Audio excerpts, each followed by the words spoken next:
got Quinnipiac men's basketball head coach Baker Dunleavy. Baker, thanks for joining me today. Glad to be with you. Thanks for having me. So, Coach, I love to start with this question when we've got a coach on the podcast. I know you come from a long basketball background. When did you decide that you wanted to get into coaching? Yeah, I think every coach kind of has their story of when that kind of clicked in. As most of us probably wanted to be a player, and that happens sooner for some of us than others. For me, I graduated from Villanova in 2006. I had the great fortune to be a part of that program for 4 years as an undergrad. And even then, I didn't really think of myself as a coach. In fact, I wanted to give myself a chance. I played overseas for a short time, and then wanted to give myself a chance to distance myself from the game a little bit. My dad was a coach, as a part of a program in college, obviously, and I had a finance degree from Villanova. So I'd seen the coaching life up front, and even though I loved the game, I could also kind of see the tolls that it took on your personal life and really more your lifestyle flexibility. And I thought coaches were crazy, and then we are, and that was the truth. But it was also then that I realized a few years away from the game, working in the financial world in New York, how much I missed it. And while I was doing that, I just said to myself, the most important thing to me is that I'm truly passionate about what I do, and if I'm passionate, then success and money and everything else that you think about will fix itself. But you got to be passionate about what you do. And it was around then that I decided to start begging for a job in coaching.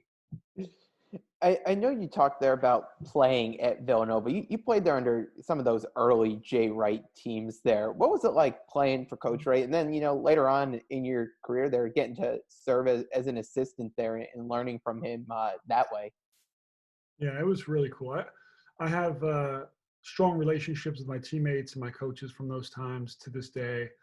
And as you get older, as you become the old guy talking to young guys, that's what you always express is you guys don't know it now, but you're going to look back and these are going to be the best time of your life. You're going to be friends with these guys forever. And, when you're a student, you're thinking about, oh man, this next practice is going to be grueling. But, when you're older, you remember those great times that brought you together. And I really value those experiences, those memories as a coach now, because I really watched Coach Wright in his younger, kind of earlier years build a program, and more than anything, push through adversity. And because things weren't, they're a blue blood program now, 2 of the last 3 national championships, et cetera. But that was really built from the ground up through a lot of turmoil, which you have to go through if you want good things. And I got to kind of see that up close and be a part of it. Yeah.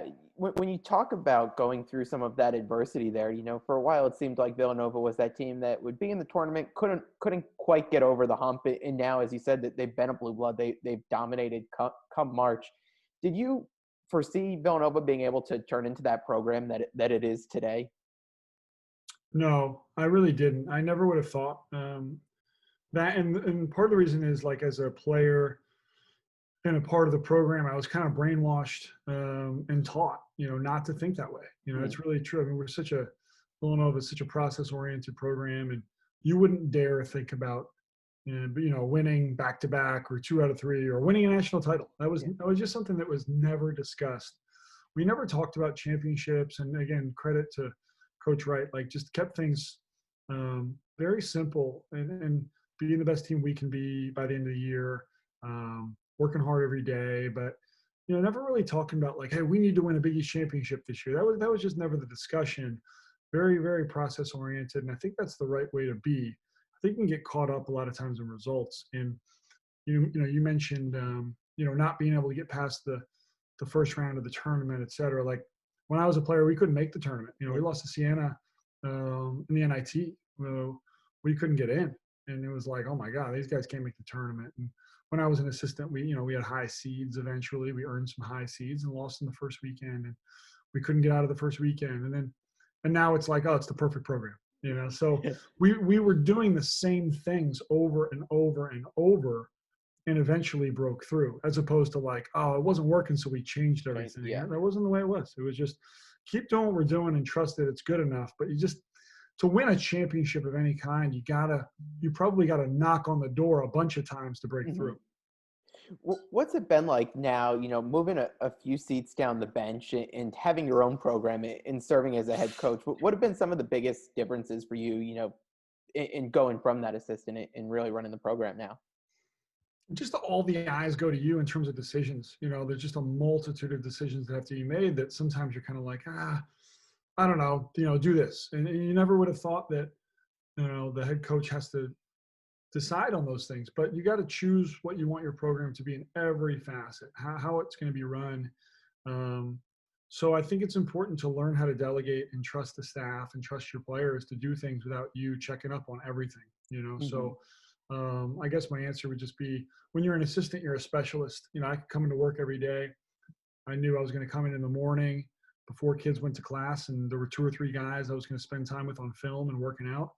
I'd come to practice, be ready to meet with coach and see what we had to go over, execute a practice, stay after, shoot with guys, watch film, get ready for my scout. It was just very like narrow-minded Yeah. and focused. And then when you're a head coach, you just got to be so macro and broad-based thinking.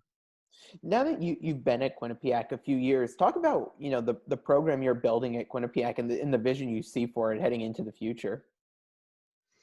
Yeah, I think it's an amazing place. I think it's a place that promotes all the things that I believe in.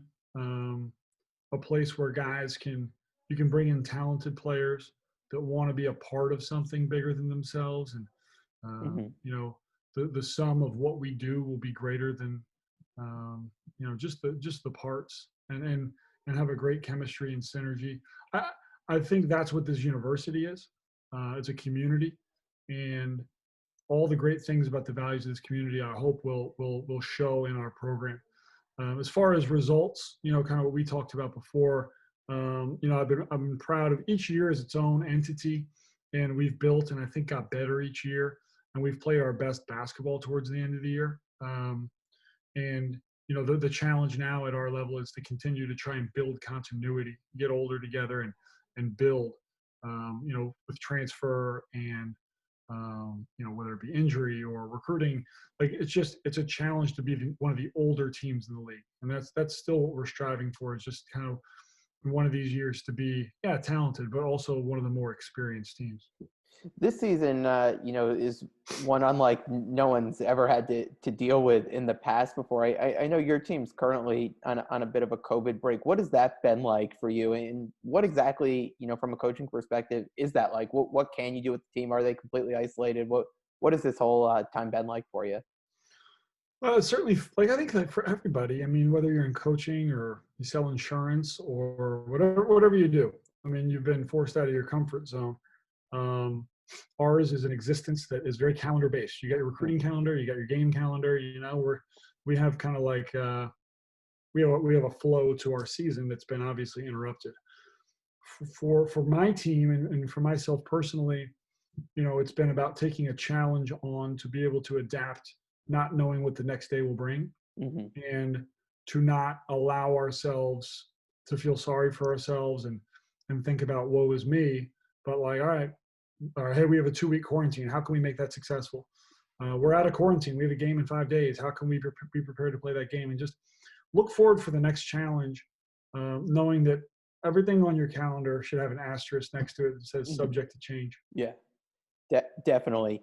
In terms of getting back into game action and ready to play a game, how long does it take a team when they've had to sit out for 14 days to get back in a rhythm where, you're comfortable out on the court? Yeah, it's a great question. What's really odd this year is, that normally happens every year with individual players who get hurt. Mhm. Like, hey, this guy pulled a hamstring or this guy turned an ankle.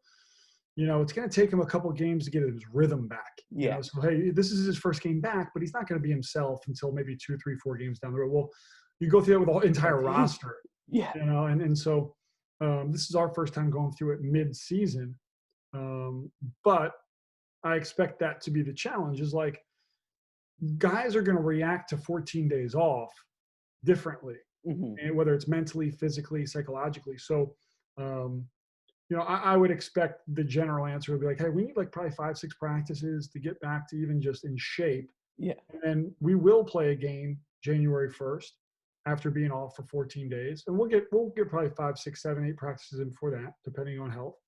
And like talking to my colleagues who have been through it already, they just say like, there's just going to be some guys who are just not themselves. They're not going to be playing as well as they did before you went into quarantine, and you got to be able to adapt. And so that is tough. I mean, I don't think there's a number you can put on it, but I think for our guys' health, you got to really, when you come back, you got to ramp it up. You can't go 100% right away.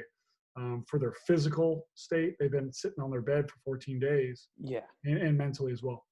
I know before you guys went into pause, you got to play a couple games over at Mohegan Sun. What was it like getting to play in that bubble type environment there that they had set up? Well, we just liked getting away a little bit. Our guys have been late August to, I guess, early December, pretty much on campus. They haven't gone home. They haven't really gone anywhere. They've been very thankful to be able to get in the gym and practice, but it was nice to kind of get out of our own kind of routine, our homes, our dorm room, and have almost like a basketball business trip. So I think that part of it was really good. I think the event, Mohegan Sun, they did a great job of being detail oriented to keep us as safe as possible, knowing that it's just an imperfect thing. You can't do it like the NBA, right? But they put a lot of work into it. I know you mentioned that the game on January 1st, and kind of coming out of that period, you're going to get hit with back-to-back games. What's it going to be like this year with a conference schedule of playing back-to-backs, really throughout the rest of the season? I think it's going to put the onus on the head coaches to really schedule the week really intelligently and plan it out in a way that's going to allow your team to be able to have an effective second half of the second game. I think that's where, just in talking to Ivy League coaches who do this every year, they say like the second half of the second game, you'll see kind of the effect of whether you did too much during the week. But you also have to be in condition, ready to play the game too. So balancing that, but knowing that as the week goes on, we got to pick and choose our spots to be intense, but maybe have a little bit lighter volume leading into those back-to-back games. I know you got the opportunity to play a few games before you did have to go into this pause. What were your thoughts on the team early on? Anyone impress you in those first few games that you had to play? Yeah, I think a lot of guys impressed me, and we have a lot of guys who have had their moments. And what we're really looking for is for guys to break through with consistency. In that, we have one senior, Jacob Rigoni, who's going to be a rock for us, who's been around. Tyrese Williams is a junior who started 3 years.